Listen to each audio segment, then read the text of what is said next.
Good morning everyone, I am Smriti Kumari from Galgotias university और हम लोग यहाँ पर देहरादून आए हैं institute of agriculture research centre में अपने रावे प्रोग्राम के लिए। And this is our group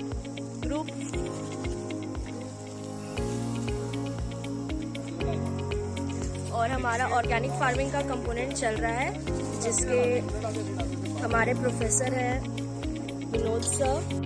हम लोग यहाँ पर कंपोस्ट फॉर्मेशन कर रहे हैं। Ankit, which is the method of compost forming? हम लोग यहाँ के से कंपोस्ट प्रिपरेशन करना चाह रहे हैं। जनरली अगर फर्टिलाइजर जिस हिसाब से यूज़ हो रहा है हमारी प्लेनेट पे, हमारी नेचर को बहुत ज़्यादा, और मे भी अगर इसी तरह होता रहा तो हो सकता है फ्यूचर जनरेशन में बहुत ज़्यादा दिक्कत आए नेचर से रिगार्डिंग, या फिर हमें बहुत परेशानी हो सकती है। इसलिए हम ट्राई कर रहे हैं नेचुरल मेथड से कंपोस्ट तैयार करने का, जो बेसिकली नेचर को भी हार्म नहीं करेगा और इजीली प्रिपेयर भी हो जाएगा। इसलिए we are shifting towards organic farming और this composting method is called Berkeley method of organic composting.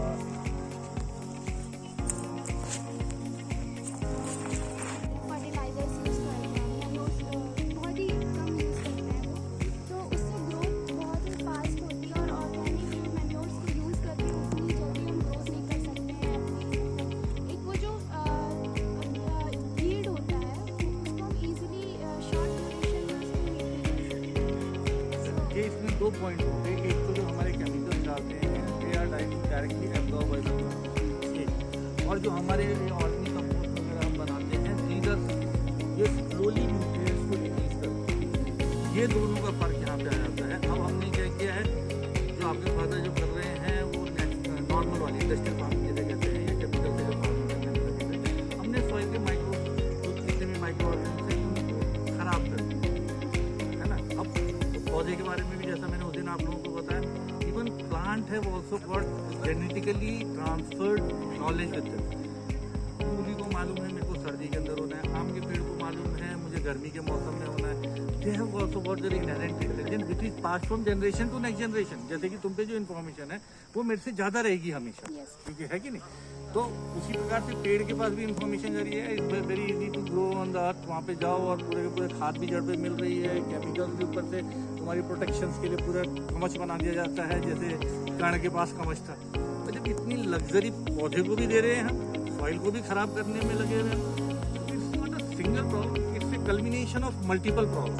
Micro organism खराब किया हमने, जो जेनेटिकली इंफॉर्मेशन प्लांट पास हो रही है प्लांट के अंदर वाया सीड्स, हम उसको भी डिटीरियोरेट कर रहे हैं। उसके साथ साथ हम इसमें जनरली हमें 3:1 का रेशियो लेना होगा। इसमें 3 के रेशियो में रहेगा हमारा वेट कंपोनेंट, तो ये है। फिर 2 के रेशियो में हमारा रहेगा ड्राई कंपोनेंट, और 5 रेशियो में पाउडर। मिक्सिंग चल रही है हमारी। Jayanti, can you please tell us कि ये 3:2:1 का रेशियो क्यों होता है?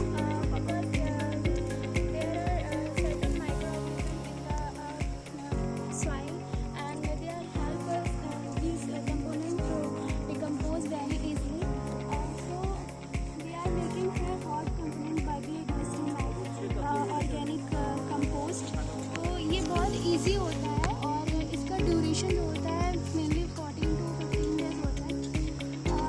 तो ये 3:2:1 का रेशियो होता है, ये इसलिए होता है बिकॉज जो हमारे डिकम्पोजिशन होती है सर्टेन जैसे कार्बन हो गया, नाइट्रोजन हो गया, तो इसका रेशियो होता है वो डिकम्पोजिशन माइक्रो ऑर्गेनिज्म से बहुत ईजी। सो हम लोग इस कंपोस्ट में 3 चीज़ें डालते हैं, विच इज़ माइक्रो ऑर्गेनिजम्स होता है। तो ये हमारे प्लांट को सारे के सारे न्यूट्रिएंट्स दे देते हैं और सॉइल को फर्टिलिटी प्रोवाइड कर देता है।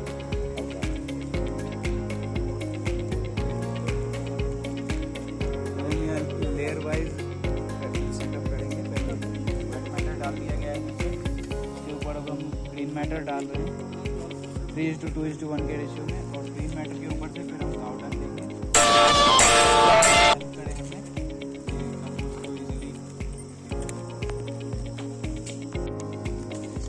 ड्राई मैटर 3 रेशियो में डाला जाएगा कंपोस्ट में।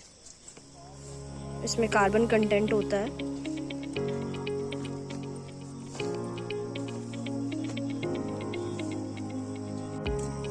अभी हम घास काट रहे हैं ग्रीन मैन्योर बनाना है, इसको चॉप करके। So this is Berkeley method of hot composting. और ग्रीन मैन्योर से सबसे ज़्यादा हीट प्रोड्यूस होती है, तो इसको सही से चॉप करना बहुत इम्पोर्टेंट है। सो this is the green matter जो कि कंपोस्ट में डलेगा।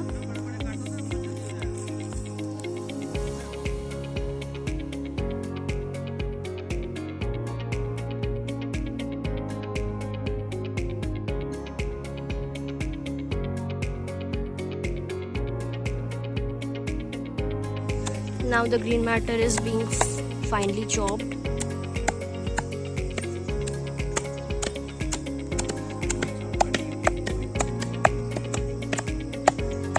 Exactly, जितना finely chopped रहेगा माइक्रोब्स के लिए उतना easy होगा decomposition.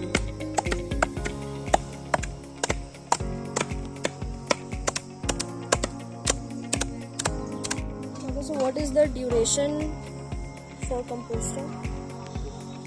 14 to 18 days it will be ready.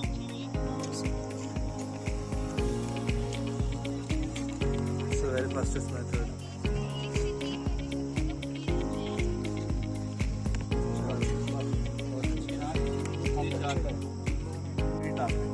है ना? तो अभी क्या है वो ज़्यादा का ज़्यादा कॉम्पैक्ट हो गया। ठीक,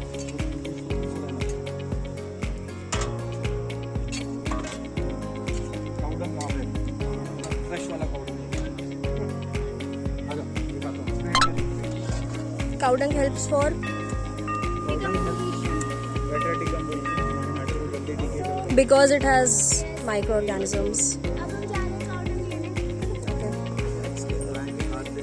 यहाँ पे आए हैं फ्रेशली काउ डंग लेने के लिए।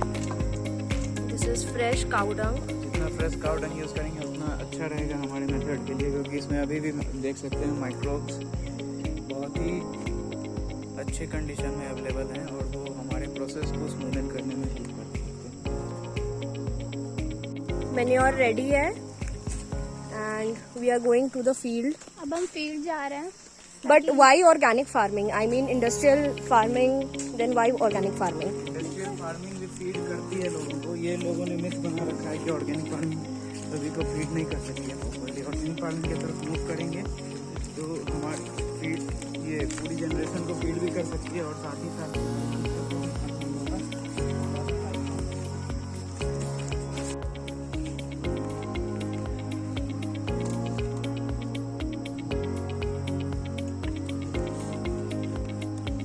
सर ऐसा मिथ क्यों है कि ऑर्गेनिक फार्मिंग पूरी वर्ल्ड पॉपुलेशन को फीड नहीं कर सकती है? कहाँ से आया?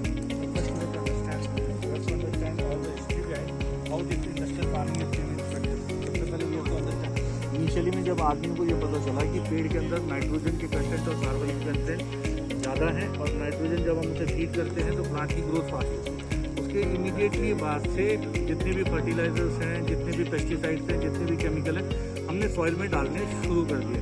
हमने कोई ऐसी रिसर्च नहीं की, कोई बिल्कुल ऑर्गेनिक रूप से जो फर्टाइल सॉइल है उसका पर हेक्टेयर आउटपुट कितना निकलता है और जो आफ्टर 10 years और 15 years और 20 years of application of chemicals on the soil हमारा प्रोड्यूस क्या निकलता है। हमने आइडियल सॉइल के ऊपर कभी एग्रीकल्चर करके देखा नहीं, जिसकी वजह से हमारे साथ आज समस्या है कि हम ये कहते हैं एक फीड के ऊपर जिसपे कि हम केमिकल्स का यूटिलाइजेशन करने में लगे हैं पिछले 30 साल से, 40 साल से, 50 साल से, और all of sudden we stop giving fertilisers, we stop giving the chemicals to that soil.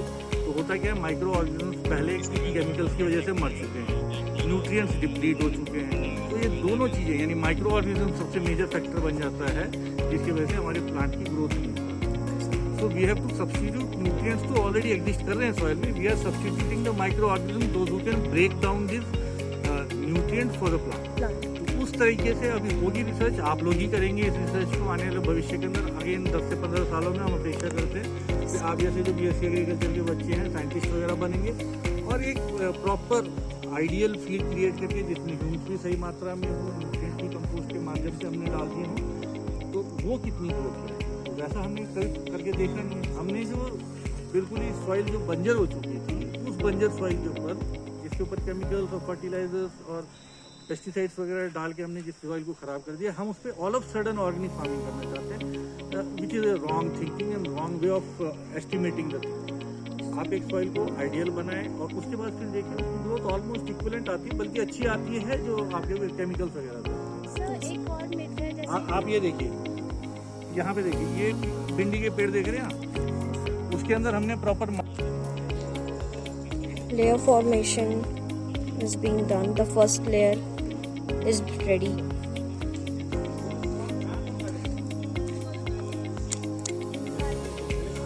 हमने कंपोस्ट के लिए ऑलरेडी बहुत सारा घास काटा था और फिर आधे ग्रुप ने उसको चॉप किया था फॉर द ग्रीन मैटर और द ड्राई मैटर।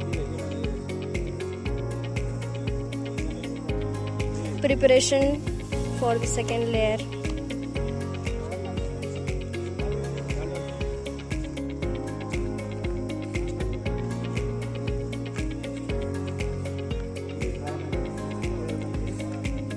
वापस से ग्रीन मैटर तो इसमें हमने मैन्योर और ड्राई मैटर फुल्ली रेशियो में 3:1 के रेशियो में डाल दिया है।